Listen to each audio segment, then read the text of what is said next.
person was detected.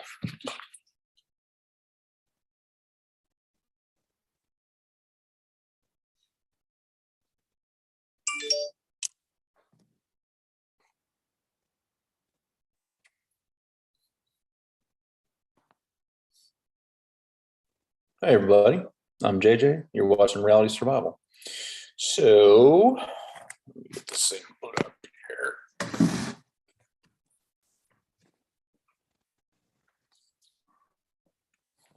All right, got a couple of things to go over today. Got some news stories, got some customer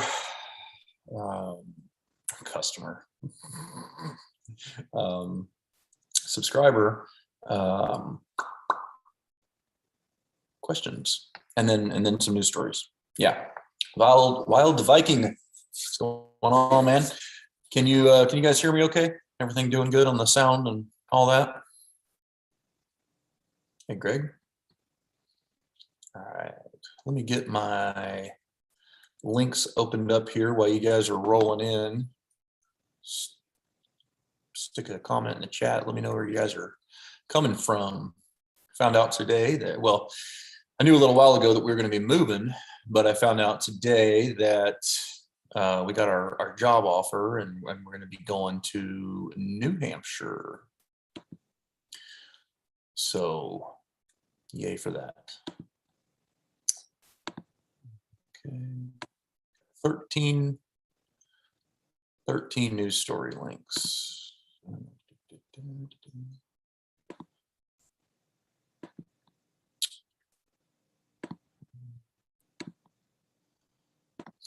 can't do two things at once, so just have to wait till I get these open. I was talented. If I had any talent whatsoever, I could probably talk and do it at the same time, but if I do that, I'll screw it up, I'm sure.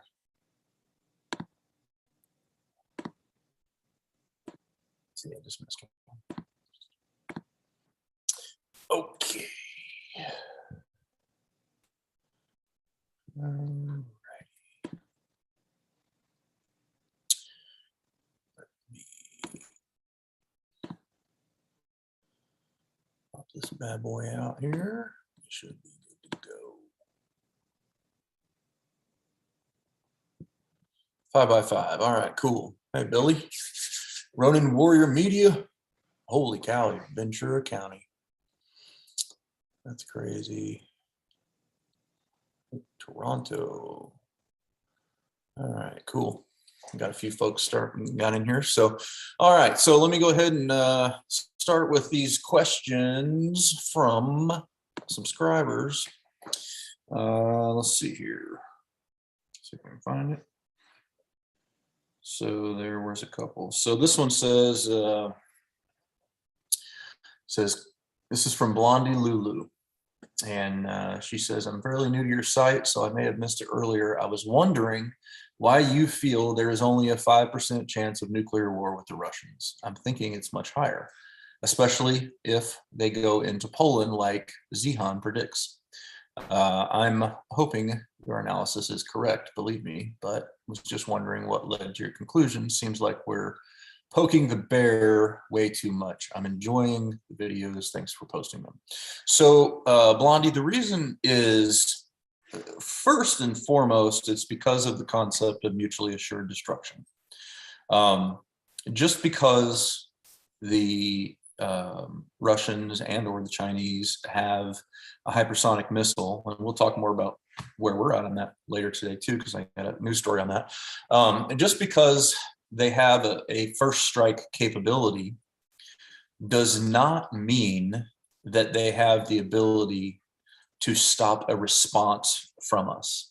So mutually assured destruction is still very much viable, still very much in play, and it doesn't really change anything on the grand scheme of things, because all of our nuclear components are, very capable of responding, and they know, because of open start treaty inspections and all that kind of stuff, that everything's in good shape. I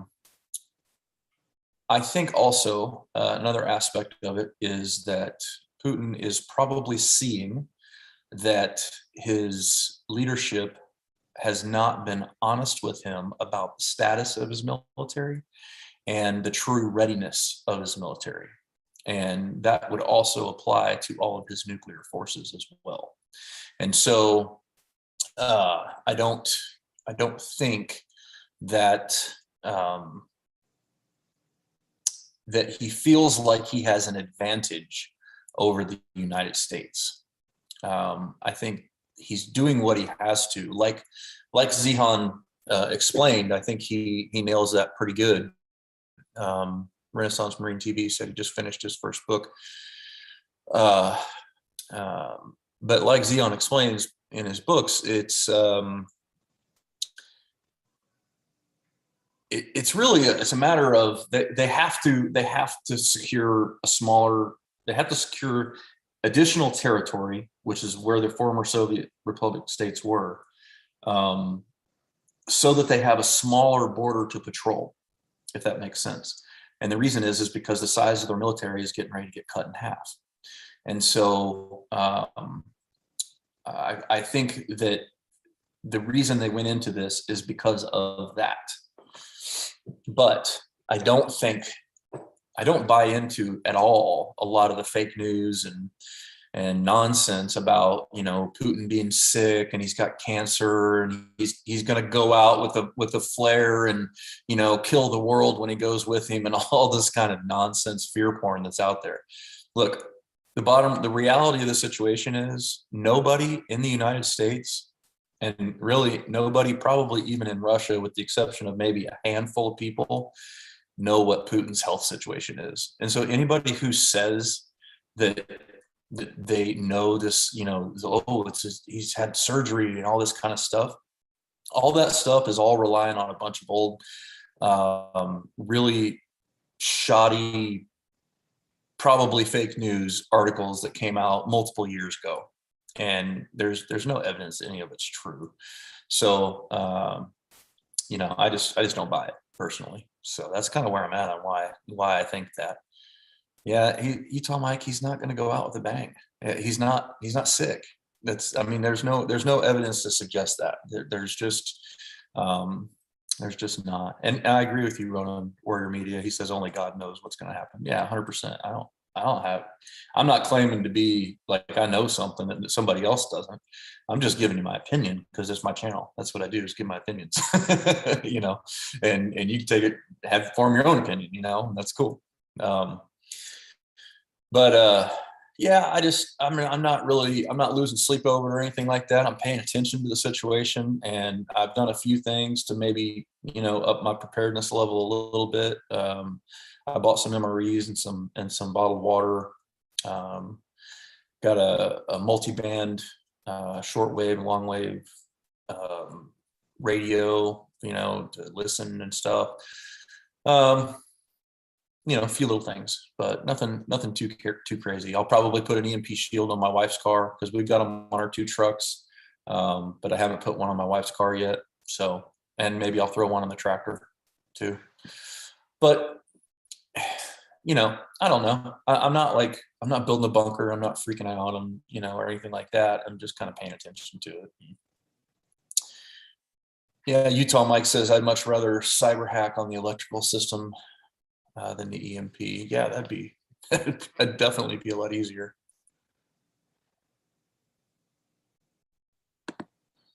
Cyber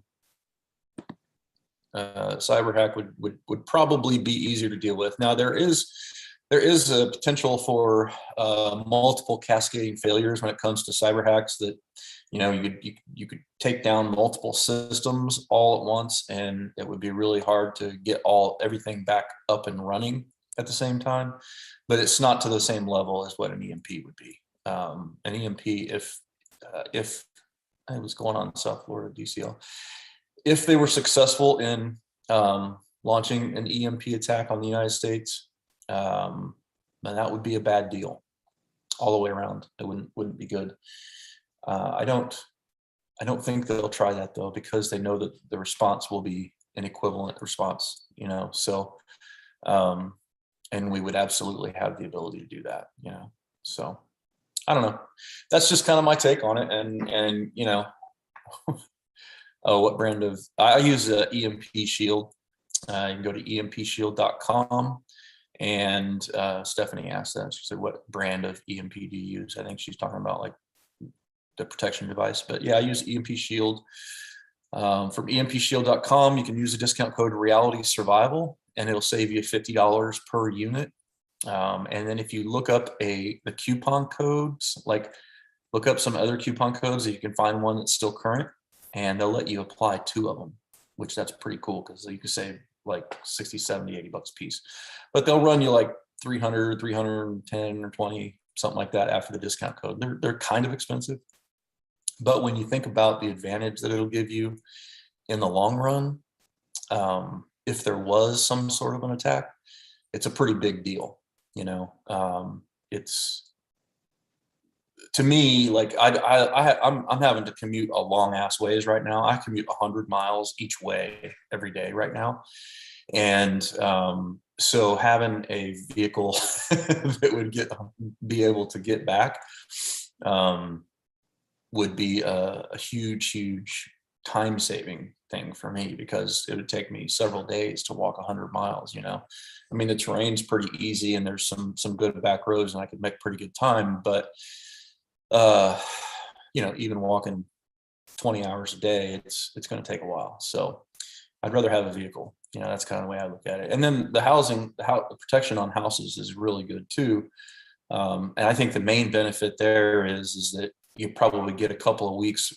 You know, if you've got, like I have a whole house generator and a 1,000-gallon propane tank, and we pretty much keep it full all the time because we burn wood and stuff.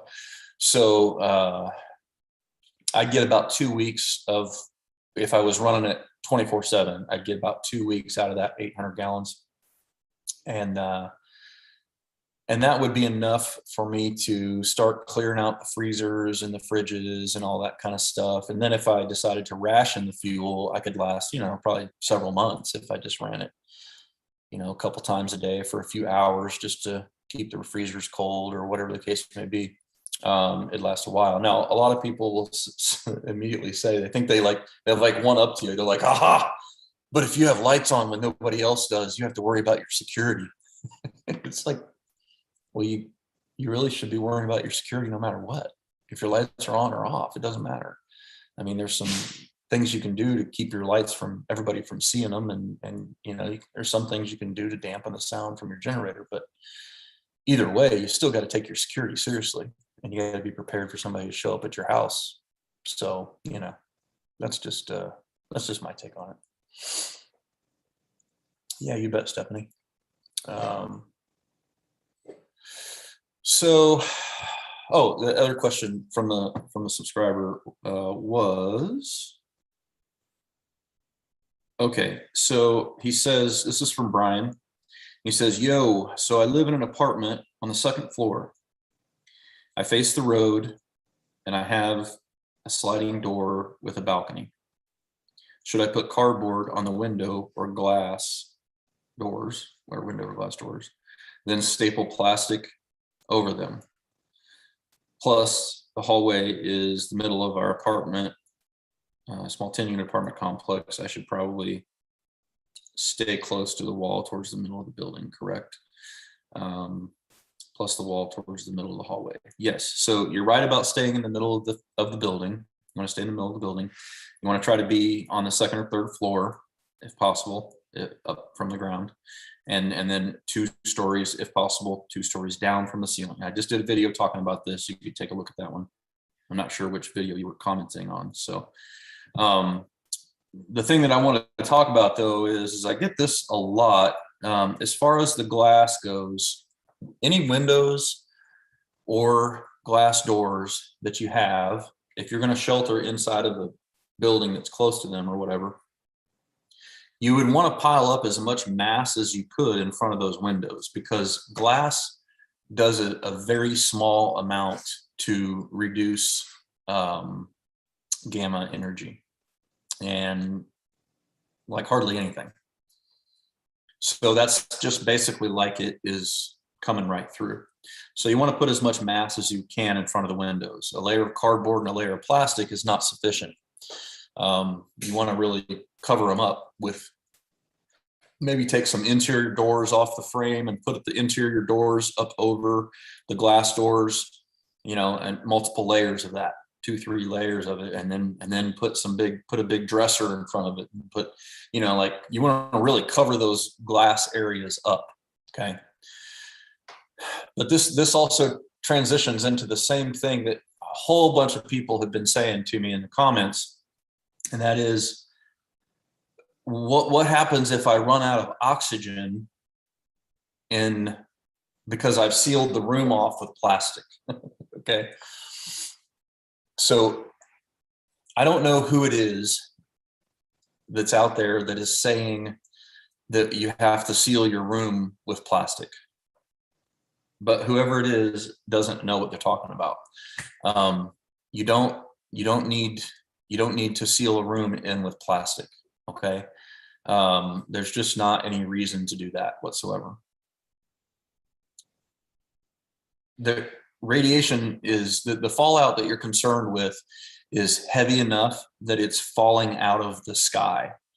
Okay. And so it's not going to just be picked up with any little, wind or anything. Like, if your normal house doesn't have dust blowing in it, then you don't need to seal everything up. It's just not a reality that needs to happen. You just don't need to do that. You are going to want to cover windows. You're going to want to cover any glass doors. You could, if you have time, if you're far enough away from the detonation area, then you could take some socks and you could put them over your plumbing vents on your roof. You could cover your chimney, those kinds of things. You do something like that to keep any fallout from landing and getting inside of your chimney or inside of your plumbing pipes. But other than that, you don't really need to do too much. So I'm working on another video that is going to explain more about fallout. It's going to have more pictures, more diagrams, and go into more detail on all this stuff, on kind of how it all works and so that you can, my idea behind the video is hopefully so you understand the processes that are happening with radiation, and it'll help you understand better how to protect yourself from it so you can apply it to your situation. So I hope to have that video out, that here in the next week or so. So, all right, let me catch up on your guys' comments here.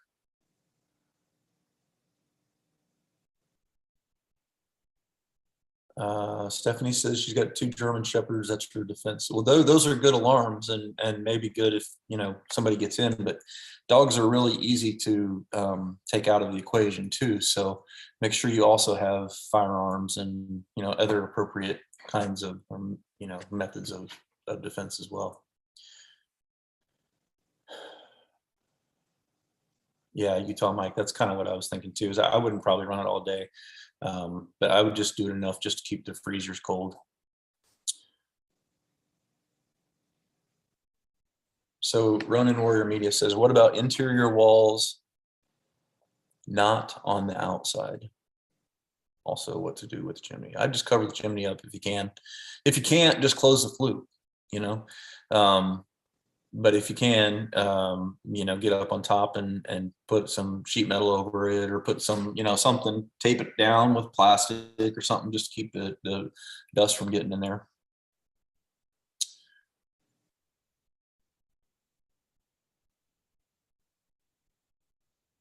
So, Hunt, I'm not sure what you're talking about on the interior wall. If you can clarify that for me, I'll try to expand on it. Dave Himlin says he's going to wrap his whole head in 2 plastic bags to stop radiation issues. It's kind of weird. It's almost like somebody's out there saying that you've got to seal yourself in this room and that you need to have some way to bring in oxygen and all this other stuff. And I'm like, that's just not real. That's not a thing. Your house, you don't, even if you turn your AC and your HVAC off, you're not gonna not have enough oxygen. Like the way houses are built, there's plenty of airflow that comes and goes, and it's fine. You'll be totally fine just the way your house is. So yeah, I sometimes need duct tape to keep my head from exploding.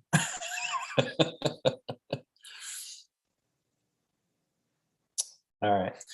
So yeah, that's the things I just wanted to cover with that. You don't need to seal yourself in a room. That's not a real thing. So if you've been out buying a bunch of, painters tarps and plastic and duct tape and everything, I mean, I don't think it's really going to be necessary, but yeah, that's my thoughts on it. All right. So let's go to the news stories.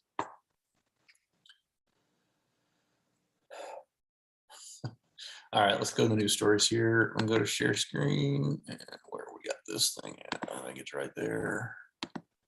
So, okay, first one up. U.S. Northcom again asks for Homeland Cruise Missile Defense funding in wish list. I just pointed this in here because it looks like the Pentagon is trying to work some solutions. It's just an unfunded request. So that, is sort of like the leftover money. If we have leftover money, we'd like to do this. It's kind of like a wish list, kind of thing. So it's not made a top budget item at this time, but it is at least in the forefront of their minds. So maybe in the next few years, we could potentially, have something like that. I think that would be great if we could do something like that. Let's close that out. So the next one here is PJ Media, and it says a Russian space agency says it will suspend cooperation on the space station. I think this is a good thing, personally. And the reason I say that is because it probably means that we're going to we're probably going to start incorporating more of SpaceX and what's the Amazon one, Blue Horizon, or I don't remember what the name of it is, but more private commercial entities into the program. And that seems like a win to me. That seems like a great way to cut costs and to really bolster our presence in space. Because personally, I think by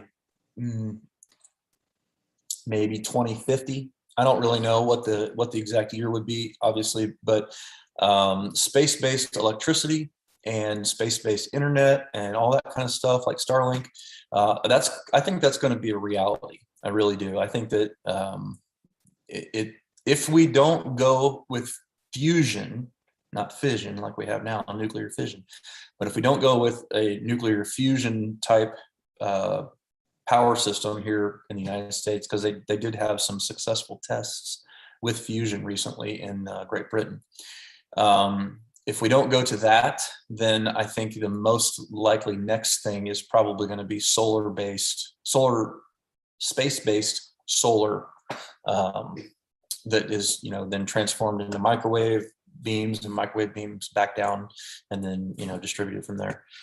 But who knows? I don't know. But I think it's a good thing overall. I don't see that as a bad thing personally.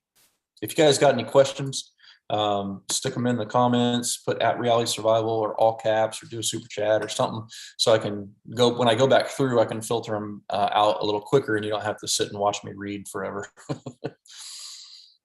All right, so Elon Musk, everybody's heard about this. It's made tons of news. He's buying up billions in Twitter. He got a board seat. Apparently the board seat comes with some stipulations, though, that he won't buy any more than 15%. I guess they're a little worried about him buying, like taking up a lot of it, or a controlling portion. Twitter said that Donald Trump's account is not going to be reinstated. We'll see if that remains to be the case. And we'll see what kind of changes are coming to Twitter, if this is going to make any difference. Now, a lot of people are really excited about this, but I like Elon Musk. I think he is a doer And I think that's great. He's an innovator. He's somebody who really understands business pretty well, and he makes things happen. And so that's a good thing. However, we also need to remember that he is a liberal, right? Like, he's not a conservative.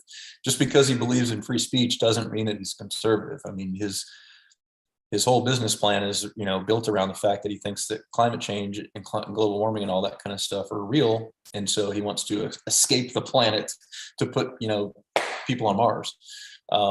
So I'm not sure if we're going to see any real big changes. What are you doing, babe? What are you doing? My dog's jumping on my lap here. Go lay down. Go lay down. I'm not sure that we're going to see any huge changes anytime soon. But it's interesting anyway. And maybe who knows, maybe he will turn some things around. Okay, so I thought this was pretty hilarious. Another article from Red State. Shay, I'm busy. Can't you see that? Go play. Go on. Go play. Sorry. Says, oh, the irony. Mexico moves to cut off cheap gas as Americans cross the border to escape Biden price hike. Basically, Americans, girl, stop it. You're being obnoxious. Okay? Go lay down. I don't know if you can see her. Let's see if I can. She wants some attention. Yeah. Okay. You're a good girl. Now go lay down. Go on. She ain't gonna leave me alone. I think it's hilarious that the Mexicans are worried about Americans coming across the border to get cheap gas because they subsidize the gas down there. Really? You don't know what a live stream is? Huh? Firebugs. Fire, come here. Get her. Go get her. Sorry. All right, let me check the chat real quick, see what we got, and then we'll continue. Moving on. Let's see.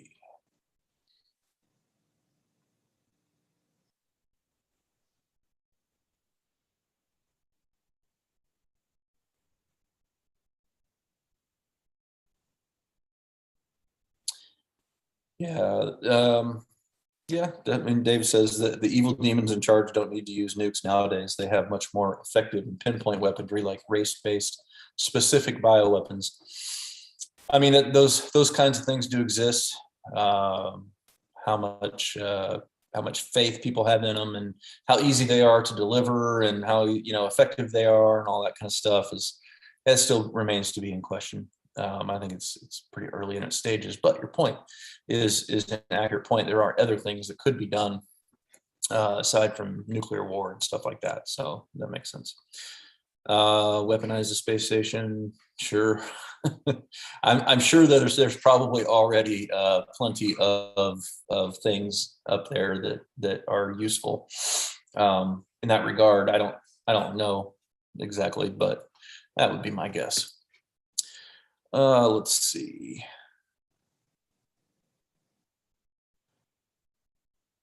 Trump is controlled opposition. I don't know what that means, Stephanie. I always try to see what the other hand is doing with global events. Do you have an opinion on what may be happening elsewhere under the cover and confusion of Ukraine and Russia? Yeah, Van Liberty. I mean, I think that the major thing to keep an eye on is central bank digital currencies, central bank controlled digital currencies, so CBDC. The transition, to me, I think it's no stopping it. I think it's coming whether we want it to or not. And I think that is probably what the other hand is doing, if you want to put it that way. I don't really give the people in government that much credit to assign that they're going to be like, hey, look over here because we're doing this over here. I think the reality of the situation is that the machine is so much bigger than that. They don't just have two hands, and they ain't just doing two things at once. There's 25 hands, and they're working on lots of different projects that they'd like to see get done. And when the opportunity presents itself, the group that is the most prepared to be able to seize that opportunity usually wins. And the part of the big problem is over the last 30, 40 years, maybe even 50 years, conservatives have just stopped caring. They're not involved in local politics. They're not involved in state level politics to the level that they should be. And so we've in school board seats and the smaller, election boards and zoning boards and these kinds of things, we've just ceded so many of those seats to the liberals. And the result of that is that we have much less control now. And so I think that we need to get more involved. We need to really be more involved, and that just goes for everybody across the board. It doesn't really matter who you are, but you should know the people that run your local government. And if they are idiots, then you should replace them, because you're not an idiot. And we need people who are not idiots running the government. And the place that you get training is at the local level. It's like training wheels. You go to your local level and you kind of start to learn how things work. And, then you take another little higher seat in the county, and then you take another higher seat in the state, house, and then you go on to the federal system. And that's just the way that the system kind of works for the most part. So if you're not willing to put in that work, then don't be too upset when the government is tracking every single transaction that you make, and that you have to pay tax on every single dollar of every transaction that ever takes place in your account. Don't be upset when the government has the ability to turn you off because you've already purchased your allotment of food this month, or you can't buy that firearm because you already bought one this month or this year or 5 years or whatever. You purchased too much ammo, and so we're going to send out somebody to talk to you, because why would you need that much ammo? All these things could potentially happen with a certain degree of reasonableness. I hope that they keep due process in place. But it all just depends on how they roll this thing out. If they roll it out to where the Treasury has control over it and not the Fed, then, as a general rule, maybe not in all circumstances, but some variations with the IRS, but as a general rule, when you need information that the government has access to already, you don't have to serve due process. So it just worries me about how they implement this whole digital currency thing. So I don't know. That's the thing that has me most concerned from a civil liberties and a privacy perspective. But the Ukraine war thing is concerning as well, even if they are using a lot of propaganda and all that kind of stuff in regards to the war. It's still a real deal, and it's still extraordinarily dangerous, and it could definitely escalate and get out of control. What are you doing? Be good. All right. So Phil Exile, hey, JJ, I have some small windows in my basement at ground level. I was thinking of making inserts to place into them on the windowsill. What material would you recommend? Well, the denser and the thicker, the better, So seriously, you just gonna, she's doing it again. She's doing it again. She got me all dirty. Go play. So the denser and the thicker, the better. So if you could do bricks, then you could do bricks, and just loose stack them in there best you can. I'm trying to think in a windowsill what could potentially set there. Okay, most of the basements, because the wall is usually thicker, you've got quite a bit of room. Bricks would probably be my first choice. I think, if I remember right, 3 inches of brick provides one halving of the penetrating power of gamma. Don't hold me to that, but I'm pretty sure that's right. So bricks would probably be a good one. You know, if you just wanted something that you could just take and set up in there, um, maybe just wood, just cutting 2x4s on lengthwise, you know, and putting them in there like that. Um, you know, something like that. I mean, it just depends on how heavy it is and how much you can move and all that kind of thing. But that's a good idea, putting something in there. The other thing you could do too is you could also just have some material on the outside, and you could cover the outside of the window. So you could take sandbags or something and just pile sandbags up, you know, around the edges of it or whatever the case may be. Um, and potentially cover it that way too. And that would probably be just as good. Or you could use firewood or something like that, you know, to stack it up around the outside of it. So, or maybe potentially put some planter boxes, you know, around it, maybe like a 18 or 24 inches wide by say 4 feet long, you know, kind of placed in a strategic. It just depends on what the layout of the ground is and everything like that. So I don't know. That's probably something what I would go with.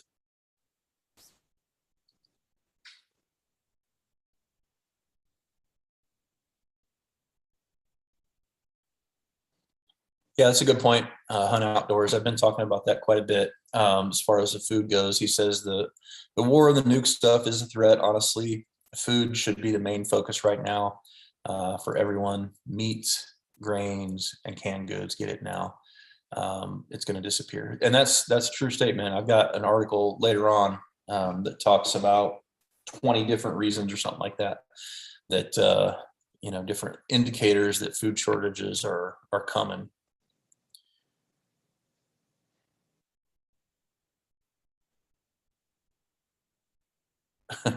Stephanie. Yeah, the World Economic Forum is trying. Like I said, they're one of the 25 arms that is trying things, and there's no doubt that I think that they're making headway. But I'm not sure that they're going to be successful with their agenda entirely, because there's a lot of things that are opposing them as well. So they might be they might be successful. Who knows? But I'm not convinced that they're going to get their way. There's a lot of big players that are starting to realize that ESG is just nothing but a big money making scandal or scam, and so I'm not sure that they're going to get they're not going to be as successful as they think that they are. Now they're trying. I'm not saying they're not trying. I just don't know that they're going to be as successful. What's going on? Bigger pick.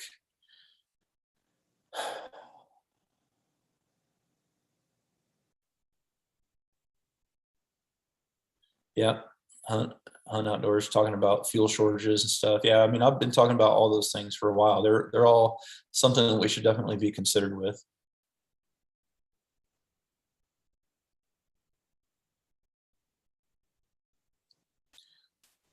Paul says Putin's strategy: draw materials and weapons from NATO into the fray, weakening NATO and possibly and its members possibly dissolving NATO if nobody responds. I think most likely the way that Putin could potentially break NATO is by offering Germany and Turkey um, and maybe a couple of select other countries or whatever their, you know, full natural gas and oil exports if they needed.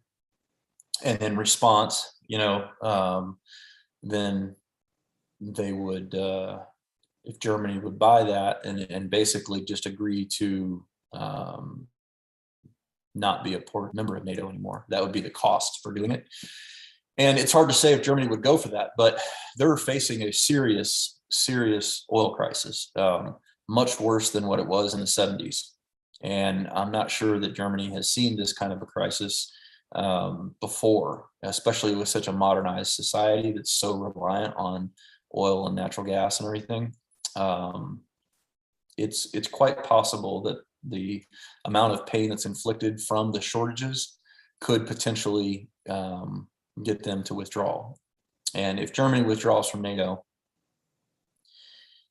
it's a much less threatening organization. Not because Germany has an amazing military, because they really don't. The French military is probably probably better since they have nukes and all that kind of thing. But it's more about their economic base and their industrial base and being able to ramp up supply to supply NATO in a long conflict. So who knows if that's what he's going to try? Maybe. I don't know. I mean, we'll just have to see. The real thing, the way we'll know if this is going to really go on long term or not is does he stay in Ukraine or does he move outside into Moldova, Latvia, Lithuania, Estonia, Poland, Romania, you know, those countries. If he moves it into a second theater, then that's the sign that you need to know, okay, this thing is going to be in for the long haul. And at that point, I would really ramp up all prepping efforts, because at that point you're probably looking at a pretty serious or pretty significant, you know, multi-country engagement. Whether or not the United States would be in it, I don't know for sure. There's an argument to be made both ways, honestly. But that would concern me a lot if you move into another country. But yeah, who knows? Utah Mike says, what must be done to get fuel prices down? It's pretty easy, really. All we need to do is stop exporting our fuel and open back up the Keystone Pipeline and reissue all the drilling permits and leases. Basically just reinstate things where they were, and we would have $70-ish per barrel oil for as long as we could see. We're able to provide all of our own needs when it comes to our energy resources at this point, and so it really doesn't take much for us to do that, and we could insulate ourselves from international oil prices, and it would be really easy to do. But you have to have an administration that's working towards our best interest, and you know, all that kind of stuff. All right. Yeah, Utah Mike, he was commenting on Phil's comment about the window. Cement board might be another good one. Cement board, sandbags, yeah. And then also the brick and sandbags. It just depends on what you got around. Ronan Warrior Media, everybody's posturing. All of NATO is. You'll see that as I go through some more as I go through some more news stories. Speaking of which, let's go ahead and do that real quick. All right. Okay, so I think we touched this one already, the people going to Mexico. So let's look at the next one. German retailers to increase food prices by 20 to 50% on Monday. So I think I got this news story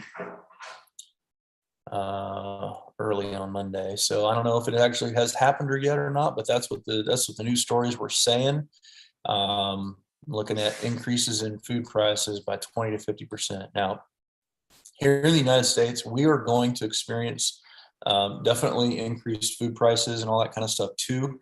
I don't know if it's going to be in big jumps like that, but the fertilizer shortage and the fuel prices is affecting everybody. It's going to affect everybody. We're going to be better here in the States to deal with it than a lot of places are, because we have some capability to manufacture our own and all that kind of stuff, and good old capitalist nature. If there's a shortage, then there's going to be somebody who's willing to work overtime to help cover that shortage and stuff. And we've got plenty of natural gas here. Natural gas is the biggest thing that's used in fertilizing. I mean, we burn it. We used to see it all the time in Cheyenne. They just burn natural gas off because it's a waste fuel. So we have an overabundance of it here. But the key thing is how much capacity can the plants, pump the stuff out at? So that'll be the question. But we definitely are going to see some inflation in food and all that kind of stuff. If you guys are looking for more long-term food storage, go on over to realitysurvivalfood.com and check out the specials that they got going on over there at My Patriot Supply.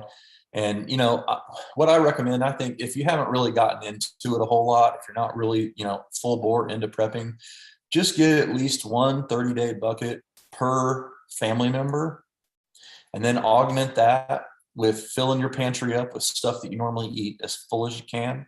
And then augment that with some dried goods like rice and beans and wheat berries and, salt and sugar and all that kind of stuff, corn, whatever. And then you're going to have a pretty good layered system. And I throw in some cases of MREs too. That way, if you do have to shelter, if there was a nuclear detonation or something, you could shelter for a couple of weeks and not have to cook anything because you just eat the MREs. Army Navy Surplus.com, I think is what it is. I think they've got some MREs still for sale. Last time I looked anyway. But anyway, food prices, they're going to keep going up. There's going to be shortages. That's that.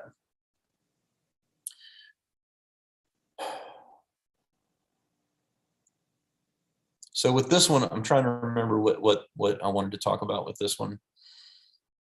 Oh yeah, just basically talking about the change in the financial system is coming. So it's from Zero Hedge, and basically they're saying that we all sense that the global order has cracked. The existing order is breaking down on multiple fronts. Those who have benefited from this arrangement are doing everything in their power to patch the cracks, while those who chafed under the old order's change seek a new order that suits their interests. I would almost make the argument that it's really backwards there, that the people who are trying the hardest to save everything and to keep globalism alive is the people at the World Economic Forum. And the bigger powers who basically have suffered under globalism, more like the United States-based powerhouses, are the ones who are saying, maybe we don't need to be involved in globalism quite so much.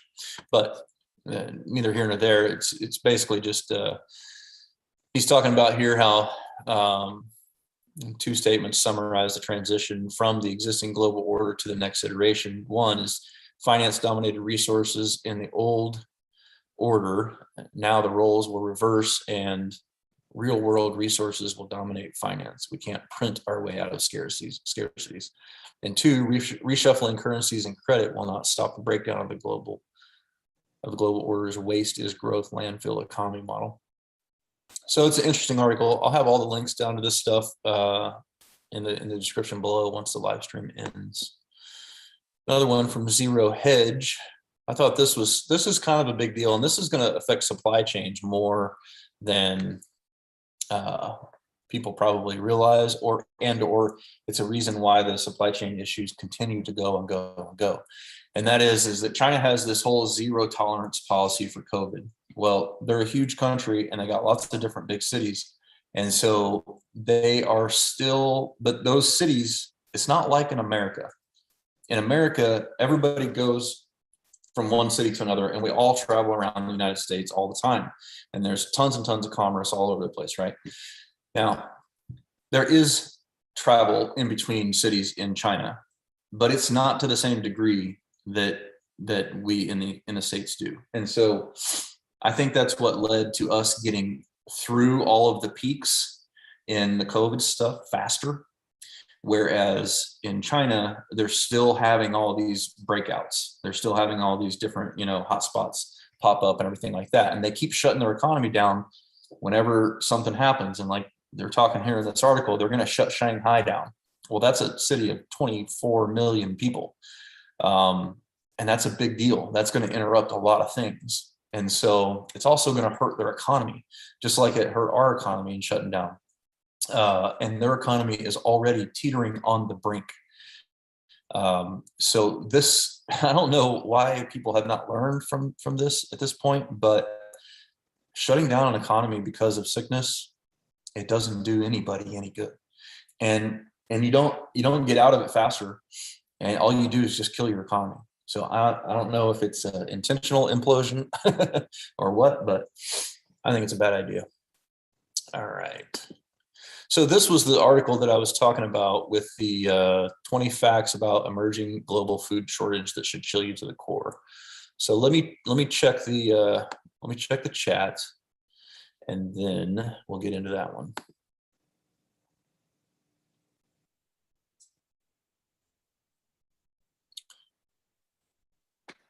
So many unknowns at this point. Yeah, just keep stacking food, improving other things. Yeah, I agree. I talked about that in a video not too long ago, Primitive X, and he said it's important to step away from everything from time to time to keep your sanity. I 100% agree. It's really important. If you feel like you've got some sort of a sense of impending doom and like the world is closing in on you and all that kind of stuff, you really, really, really should just step away from all that stuff. Like he said, go on a fishing trip or go on a camping trip, leave your devices and your cell phone and all that kind of stuff. Or go talk to a therapist. You know, it doesn't mean you're crazy. It's not like something that you have to be ashamed of. You know, I mean, you can talk with a therapist and just say, look, these are the feelings that I'm having. This is the issues. I'm having trouble sleeping. I'm having whatever the case may be. And, you know, see what they say. I mean, for far too long, I think that as Americans, we've kind of overlooked the importance of emotional and mental health. And people are always afraid to talk about it. And that's silly. You know, I mean, my wife and I had an issue when we were, I don't know, about 7 years into our marriage, a long time ago, where, you know, we were hitting a rough patch and we went to counseling and got things straightened out. And here it is 22 years later and we're good to go. You know, it wasn't any big deal. So I would just, I would encourage people to think about that. All right.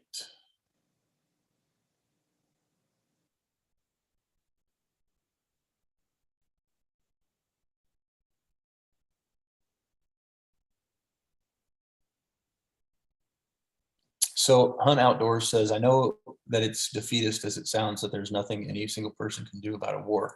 Here's the thing. You might not be able to stop a war, but you can make sure that your school board is on the right track.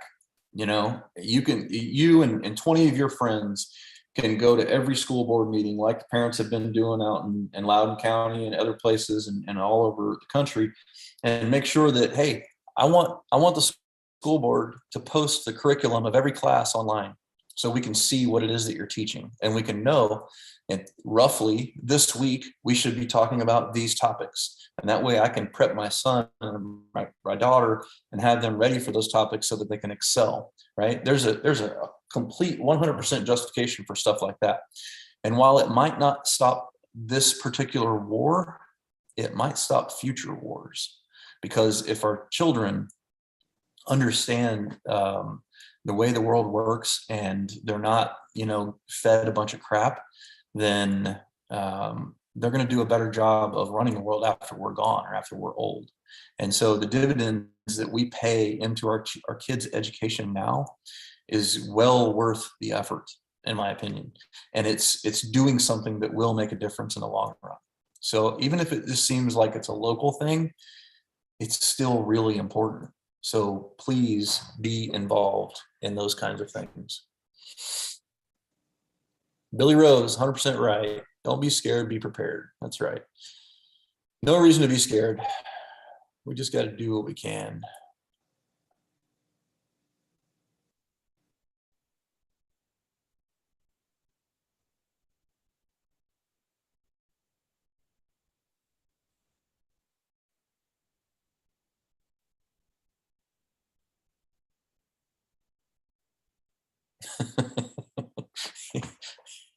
Somebody said, is garden lime good fertilizer? Because you can buy 40 or 50 pounds for $8. And Wilson let them know that lime is not fertilizer. It just brings your soil pH up. So apparently he's got 150 pounds now. You can usually your county, like I think it's your county department of agriculture, whatever that's called, in those counties will do soil tests for you, or you can get the kits and you can send the soil off and have it checked, and then you'll know if you need the soil to go up or the pH to go up or down, or the alkalinity and all that kind of stuff.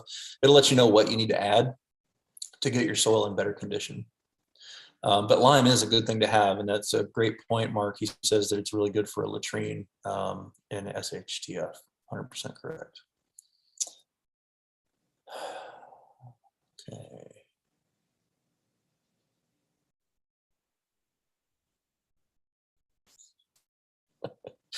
Apparently she's got a bunch of lime now. That's too funny. All right.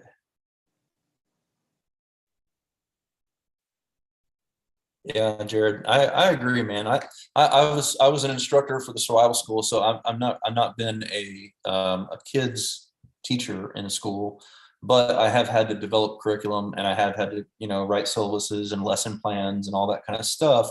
And I know for a fact that you do that stuff ahead of time, and you use it from year to year. And so once it's created, you're probably going to use most of the stuff over, because let's face it, like, history doesn't change year to year. It's the same. Math doesn't change year to year. Science doesn't either. English doesn't either. These things are pretty static. So once a lesson plan for a classroom is established, it's really easy to just repost it from the previous year. It wouldn't be that hard. And all these teachers that are complaining about it and saying, you don't know how hard that would be and all this kind of stuff, it's just nonsense. I mean, that's the way I see it. I don't know. Romy Davis, Texas, what's going on?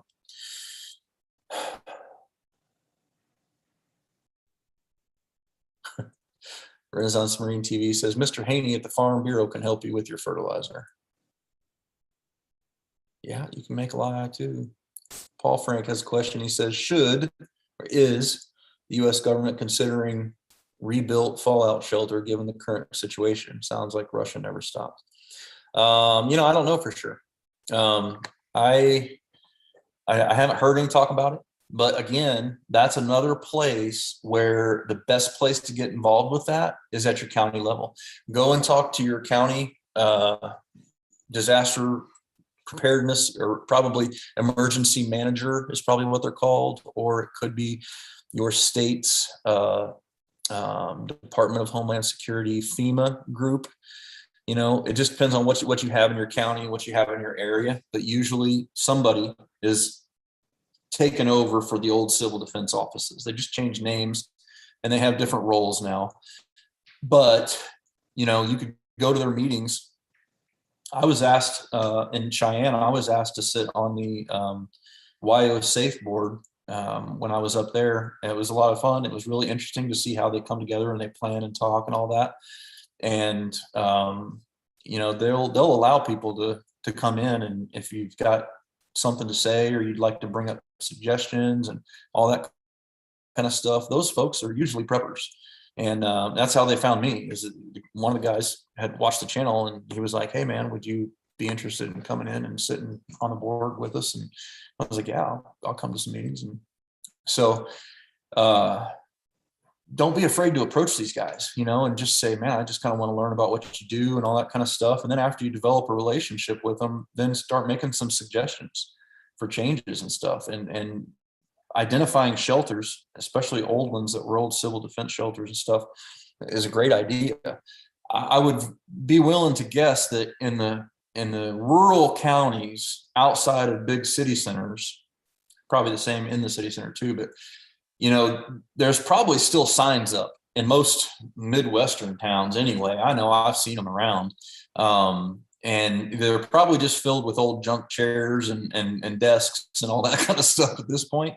But getting them cleaned out, just go down and volunteer. Say, hey, man, I just want to come down and volunteer me and four of my buddies' time to go down and clean out these old shelters. And, you know, just in case there was ever a problem. Not saying that there will be, but you know, what if we needed to provide a shelter for a bunch of people that live in trailer houses? You know, we got a trailer park over here with 67 residents, and this shelter would be able to shelter them. And then you could pass out flyers and let people know, hey, the shelter here at the town hall is up and running again, and you might save a bunch of people's lives. So the thing is that you just have to be willing to get up off your ass and go do it yourself. Like, you got to be willing to bring people who are going to do the labor. You got to be willing, because if you're asking somebody else to do it, it ain't going to get done. Because all those positions they're understaffed, they're underpaid, they're under budget. They don't have the manpower. They've got most of them will have a crew of a few people that do everything that needs done, and that's it. And so if you're gonna bring suggestions to them, things like that, you got to be willing to go and do the work too. So, just something to think about there.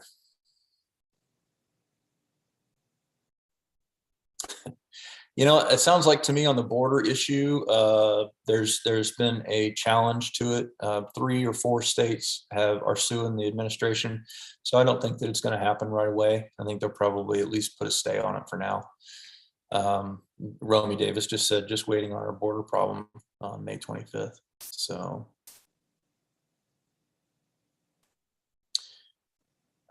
Ian Smiley says, or I am Smiley says, we got air raid silos, but they're for tsunami use. Well, they probably would be used for anything. I wouldn't imagine they would only be used for tsunamis. They probably could be used for inbound missiles or whatever, if need be.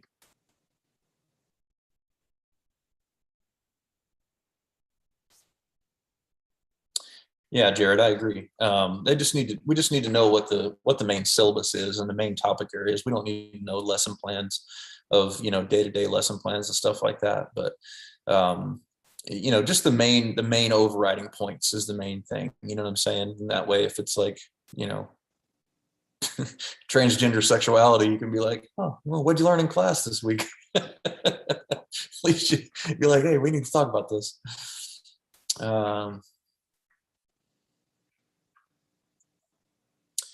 All right.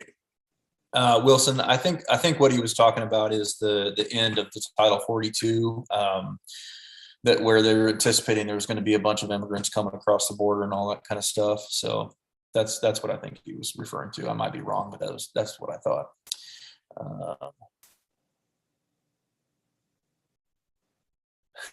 So Ronan Ware Media says, what have you heard on the gun control situation? What do you do when they come for yours? Well, what I suggest what you do if they come for your guns is give them your guns. Say, well, here they are. There you go. They were legal when I bought them. Sorry about that. And then, if you can record it while they're there and get video of it and everything like that, that's better.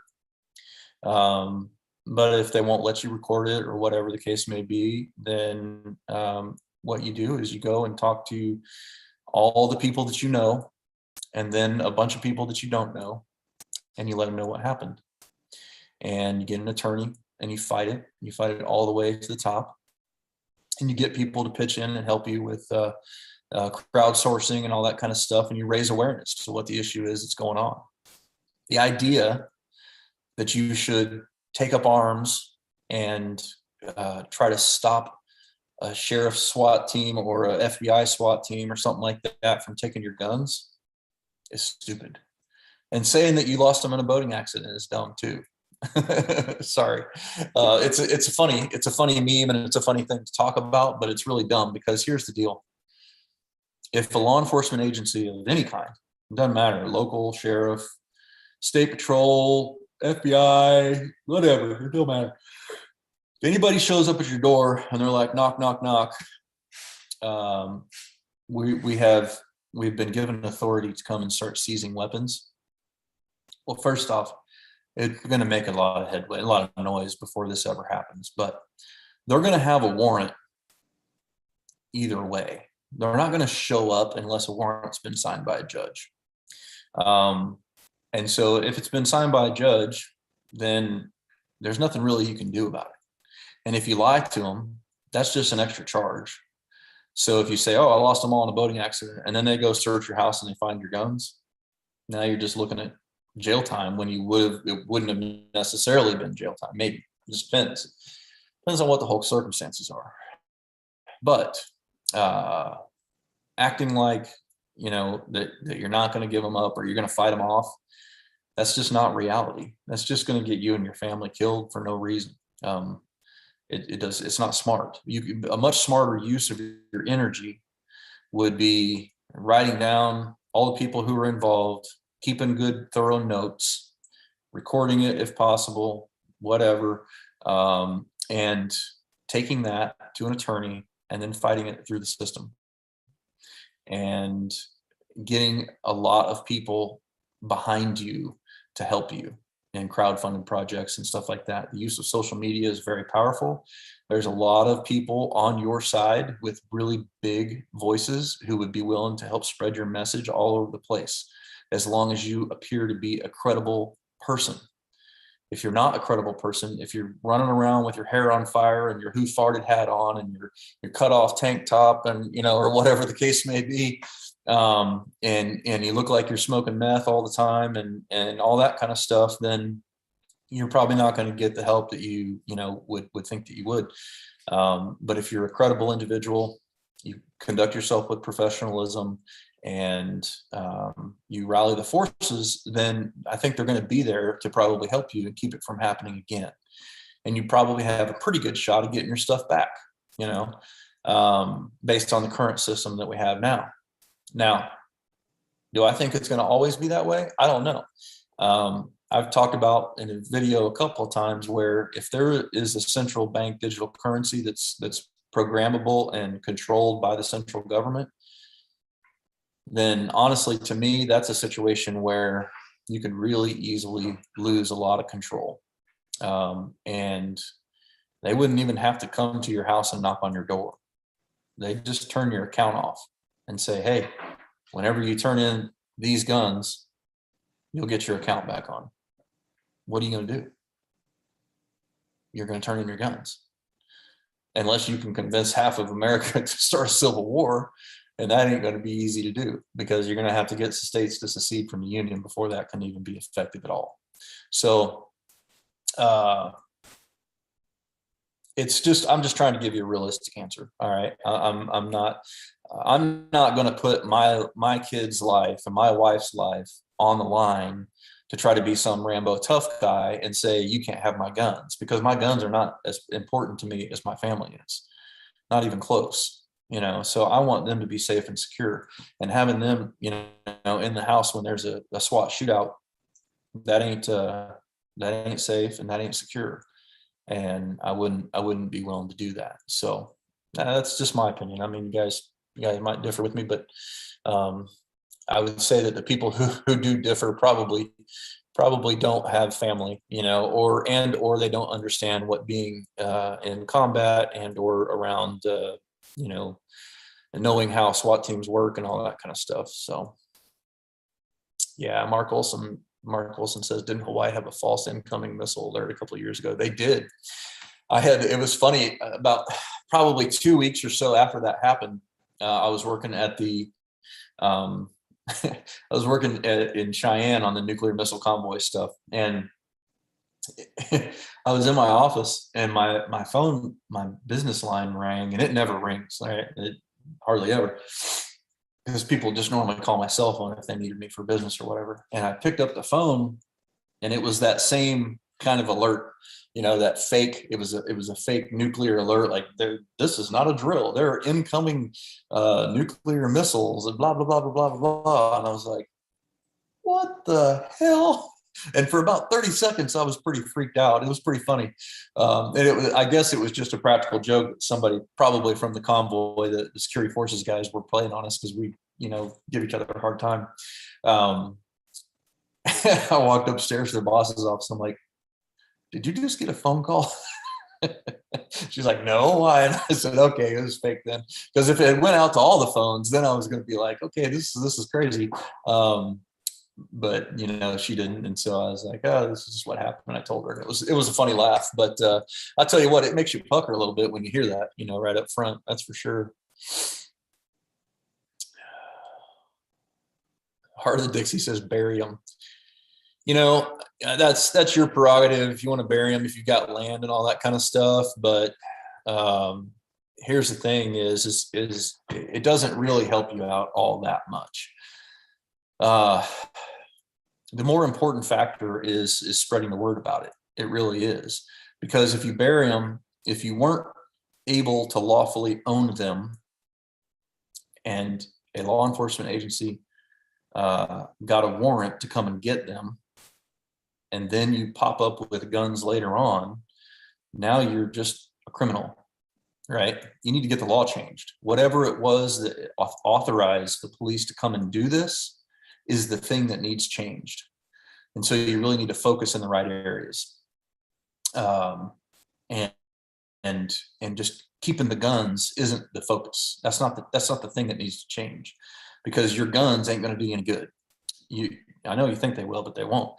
Not until you get to a point. Maybe I'll do a whole video on this talking about civil war, but civil war is not a real possibility in any way, shape, or form unless you have multiple large states secede from the union.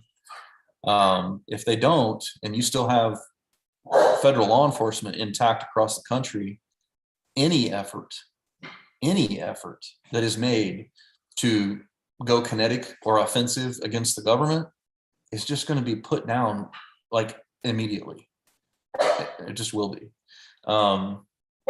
Hey, girls, settle down. Okay, settle down. Be good. Really? Now you're gonna get me all dirty again? Didn't say jump up here. All right, go. You be good, Fire. Be good. No. Anyway, we've been on for an hour and 20 minutes. Holy cow, I haven't even got to these news stories. So anyway, yeah, that's just my take. All right. See if there's any other questions here, and we'll get back to the rest of the Ruby Ridge is a great example.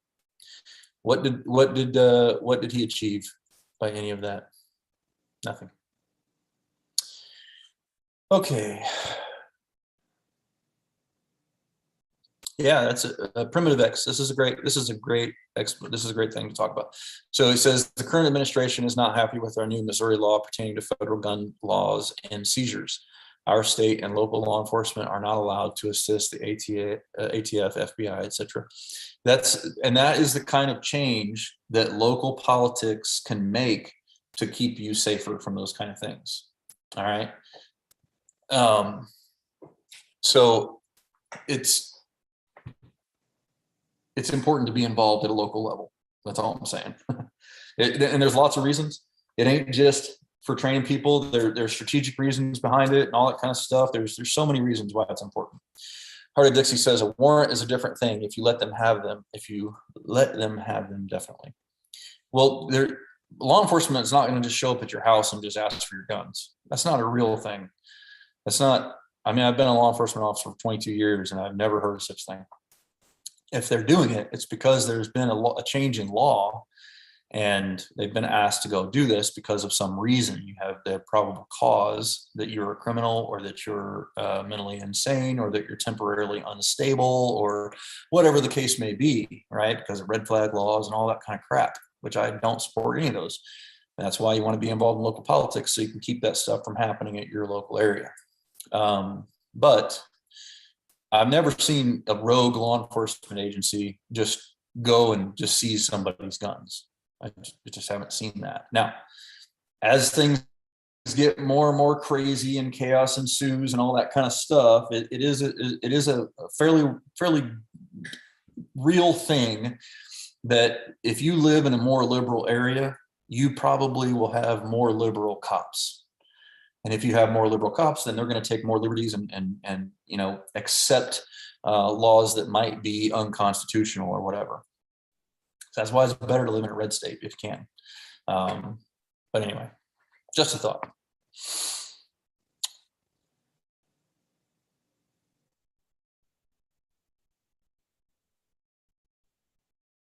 Yes, Leatherneck Prepper, I was talking about you and the red flag laws. No, that's funny. All right, let me get back to these news stories, and then we're gonna be done. I'm like way over time here. I don't want to waste your guys' time. So 20 facts that should chill you to the core. Zero Hedge talking about food shortages. 1, France's most important government officials is telling us that we should brace ourselves for an extremely serious global food crisis. 2, poopy pants, Joe Biden said that the food shortages are going to be real, and his administration is now openly using the word famine to describe what's coming. 3, it's just been reported. We talked about that one. The German food prices are going up 20 to 50%. Rationing has already begun in Spain for sunflower oil, it looks like. And they're already experiencing shortages of other things like eggs, milk, and other dairy products. Rationing has also started in Greece, and they started rationing flour and sunflower oil due to critically low supplies. Head of BlackRock is warning that this will be the first time in a generation that this generation is going to go into a store and not be able to get what they want. We talked about that news story already. Since this time last year, some fertilizer prices have gone up as much as 30% or 300%. I think it's actually 500% now.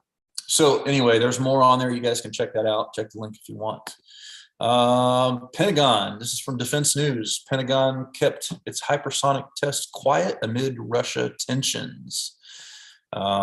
Basically, a free flight test involved a version of the Hawk created by Lockheed Martin and Aerojet Rocket 9 and was released from a B-52 Stratofortress off the coast in mid-March, the defense official said.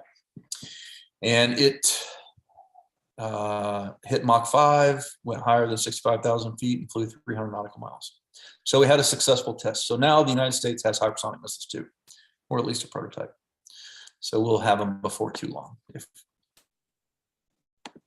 All right. Portland International Guard is the first to test out. Oh, this was funny. This is military.com. Portland International Guard Unit is the first to test out robot dog for base security. So the only reason I bring this up, it doesn't really matter anything. I'm just thinking of like with me and all my redneck friends that I grew up with. If we're out hunting somewhere, like, you know, down by Whiteman and Knob Noster or something like that, because I grew up in Missouri, and we see something like that trolling around a perimeter or something, I can guarantee you that that thing is going to be trapped or shot or screwed with in some way, shape, or form. I mean, I can't even imagine when, you know, a bunch of rednecks like me come popping up on the hill on a 4-wheeler and see something like that. Dude, that would be so much fun. I'd be trying to knock it over and playing with it, all kinds. I mean, I guarantee you, it would get totally messed with. So I think that's hilarious. That's the only reason I point that out there. So if Stoltenberg, which is I think like the head honcho, the NATO Secretary General of NATO, she says if Finland and Sweden apply to join NATO, they will be welcomed. That's a pretty big deal. And NATO would be smart to welcome them because Sweden has a pretty capable military industrial complex. Finland a little less so, but also, you know, they've got a decent military. But this is gonna. We've talked about this over the last few weeks of Russia giving Sweden warnings and all that kind of stuff, and Finland as well, I think. And hey, girls, be good. So if they do try to join, I think we're going to see some ratcheting of the tensions going on over there, and we're going to have NATO involved pretty shortly, probably. So that's not good. And then this is from globalsecurity.org, and it says Milley proposes rotational forces in permanent bases across Eastern Europe. So it sounds like to me the military is thinking about putting some bases out there in Eastern Europe. Personally, my opinion is that I can actually see both sides of the story. I think it is probably a fairly good deterrent, but it also is risky when it comes to ratcheting up stuff like that. And I would say if you're going to do it, I don't know. I'm not sure. I mean, I guess some TDYs to Europe would be kind of fun, but I would think that a more permanent base would probably a better way to go. I don't think this is going to end anytime soon, but who knows? I just thought it was interesting. You guys what do you think? Do you think that would be a good idea, or do you think it would be a bad idea? Let me know in the comments down below or in the chat. All right, that was all of our stories. So if you guys got any other questions, stick them in there here real soon. Otherwise, I'm going to get off here. Oh, look at that. I guess that news story was not correct. Tyndall Air Force Base already has robot dog security. Somebody needs to get their stuff squared away on their articles.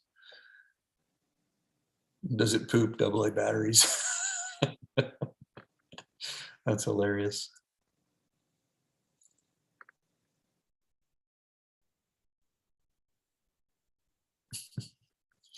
Anyway, yeah, I think it would be kind of funny seeing those things out there.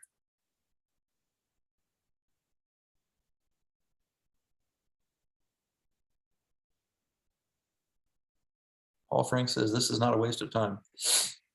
I don't know what you mean, Paul. Are you saying that you like the news story thing, or what?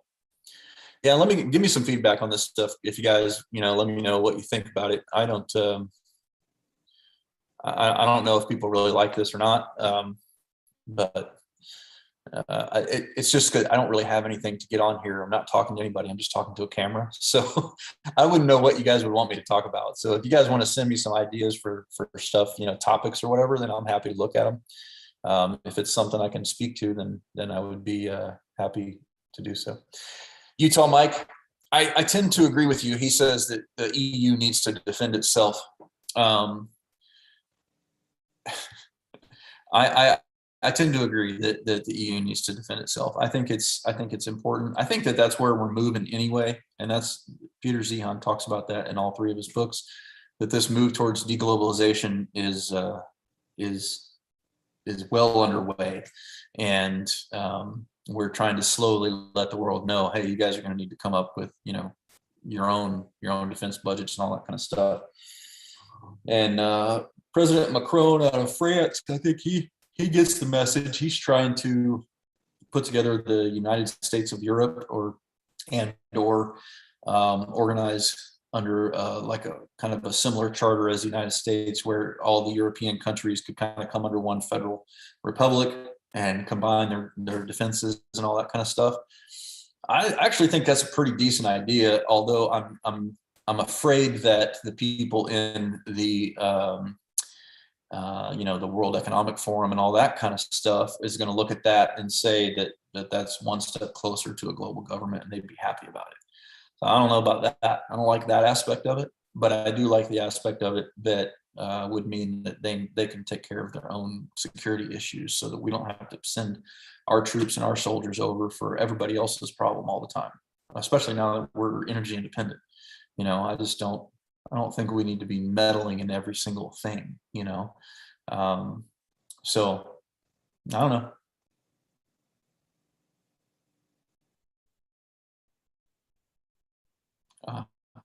Thanks, Paul. I appreciate that. Yeah, I was just talking about that, Mark. Like an EU or a United States of Europe, something like that. I think it would be fine. I mean, like I said, I see two sides of it, but really most of these countries have just they've enjoyed. I don't want to. I'm paraphrasing a lot of what Peter Zeihan talks in his books, and I don't want to make it seem like I'm just parroting what he said, but I do agree with what he said, and I've held the same opinion for probably 15 years or so, and that is that, and that's because I've been on 5 deployments and I've seen what it's like over there in these places and what's going on and stuff, and these countries are overly reliant upon our security apparatus, in my opinion, and they really should develop their own. And the reason I think that's important is because that is how people get their freedom. If they're willing to stand up and fight for their own interests, for their own security, for their own government, for their own independence, then the freedom that they have will last a lot longer. We fought for ours, and we need to continue fighting for it and using the system and all that kind of stuff. But you can't just give people freedom and expect them to take care of it. It's kind of like giving your 16-year-old kid a new car and expecting that they're going to take care of it. They just won't take care of it. They're going to wreck it. And that's what happens time after time after time after time after time. So maybe they should earn it and save the money for the car and put in the sweat and the blood and the tears to win their freedom. And we can help them. We can guide them. We can, all those kinds of things. But I don't think we need to be doing the heavy lifting. The same thing in Ukraine. I don't think we need to be fighting in Ukraine and all that either. So yeah, that's my thought. Utah Mike says he enjoys the discussion. Cool. Cool deal.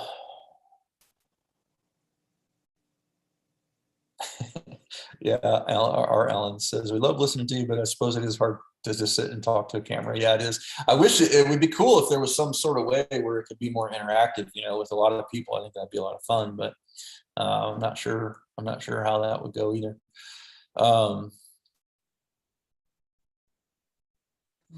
Yeah. I mean, I'm all for it. Don't get me wrong, Utah Mike. He says the U.S. is putting too much military money into defending the world. I think that we should always maintain a superior military force by a large margin. I'm a Reaganite when it comes to that. Like, I think that our military should be able to pounce the next 5 militaries combined all at once if we needed to. I'm not a dove when it comes to military spending. I'm super hawkish in that way. But I just don't. I think there needs to be a compelling reason for us to be involved in foreign affairs, and it only could happen if we state the end state before we go in. In other words, you have to identify exactly what the conditions are for you to leave before you ever step foot in a country. And then you have to turn the generals loose and let them achieve that. Because it's just not the whole nation building concept and, regime changes and all this kind of stuff. It just doesn't work. It just doesn't work. So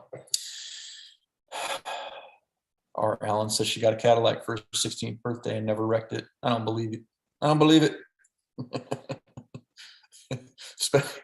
Especially women drivers. Come on. I'm just kidding.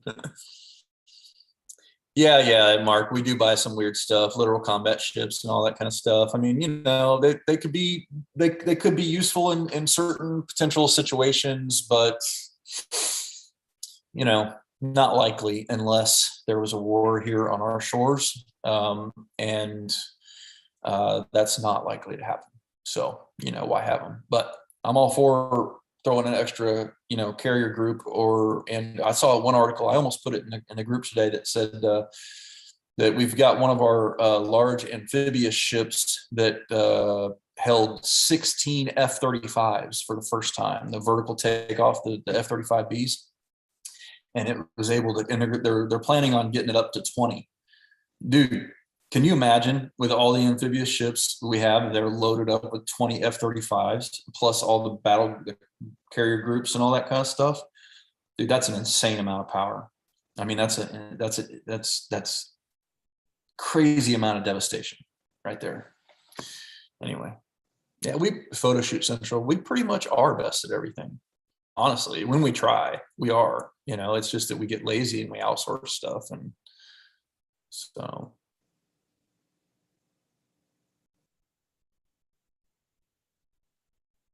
Jared Williams says article sent to the email. Cool. Yeah, if you guys want to send articles or whatever you want me to talk about, or you want my opinion on, or whatever the case may be, shoot them to realitysurvival@protonmail.com, and I'll take a look at them. And if it's something that I think is interesting or that I can speak to, then I'll add it in here. But don't get your feelers hurt if I don't choose to talk about it, because it might have just been a dumb article. All right. Yeah, I'd like to see some RPGs in Walmart too. That'd be cool. Putin's intentions in Ukraine. Yeah, it'll, I mean, who knows? Yeah, I don't think that anybody really knows except for him, right? I mean, we can speculate, we can guess and all that kind of stuff, but Sheila Duncan says her first car was already wrecked. Yeah, my first car was it was a 1967 Chevy pickup. My grandpa got it for me at a at an estate auction, and it was an old state truck, and you can still see the Department of Missouri or Department of Roads or Transportation or something. It was a lime green color, and it still had the letters on the door. It was an old 283 Chevy with a 3 on the tree, and we got it for $125. And I drove it for, well, I wrecked it the first week or two, and then I blew the motor, and then I blew the transmission, and so I put a new motor in it, put a new tranny in it, and gave it a paint job with the rattle can, and put some pink racing stripes down it. It was black rattle spray can black with pink racing stripes. It was god awful. It was fast though. It would run. What did we say? We put some wider tires on it, stuff like that. And I was running like 15s and a quarter mile. That big old heavy old truck. It was pretty funny. But yeah, I used to love racing and all that kind of stuff. Yeah, Jared. Russia only has 4 Su-57s. Yeah, what the Russian, everybody talks about how advanced the Russian military is and stuff like that. But what they'll do is they'll develop a handful of prototypes, and then they try to get other countries to buy those prototypes to finance the costs of getting more of those produced and everything like that, so then they can get some cheaper on the back end. The problem is that there's no other countries in the world that have the kind of money to spend on serious military tech that we do. So there's no other customers out there really, not even with really deep pockets. So yeah, Tom, they might be useful in some places if they had the ability to even be open water ships to get over to the Philippines and the South Pacific. I'm not up to date on what their specs are.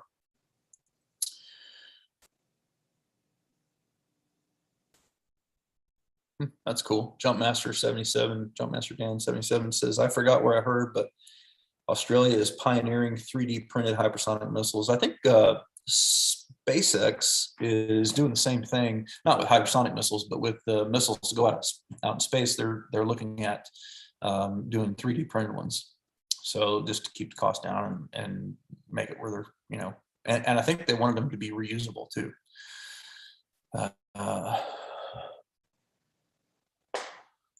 Anyway, yeah, there we go. That's an hour and 40 minutes of pure bliss. You guys are lucky you got to listen. I'm telling you. Anyway, affiliate links in the description below. Source links to all the stuff we talked about will be in the description here in a few minutes. And I thank you guys for your support. I really appreciate it. I did open up the memberships to the channel, and I'm trying to figure out exactly how we're going to do that. I think once we get 100 people or so, then we'll probably start doing some stuff specifically for the members, whether it be like pure lessons, kind of like I did over on Patreon when I had that, or maybe it'll be just some live streams, doing some interviews with people or something. I'm not sure. But if you choose to do that, and that's cool, we appreciate the support, and we appreciate it when you use the affiliate links down below. All you guys who've been buying the EMP shields, thank you. I appreciate it. That makes all the difference in the world, because I don't make hardly any money on really much of the stuff. The affiliates is the thing that keeps the channel open. So when you guys use that stuff, it really makes a difference, and I definitely appreciate it. So thank you guys. Have a great night.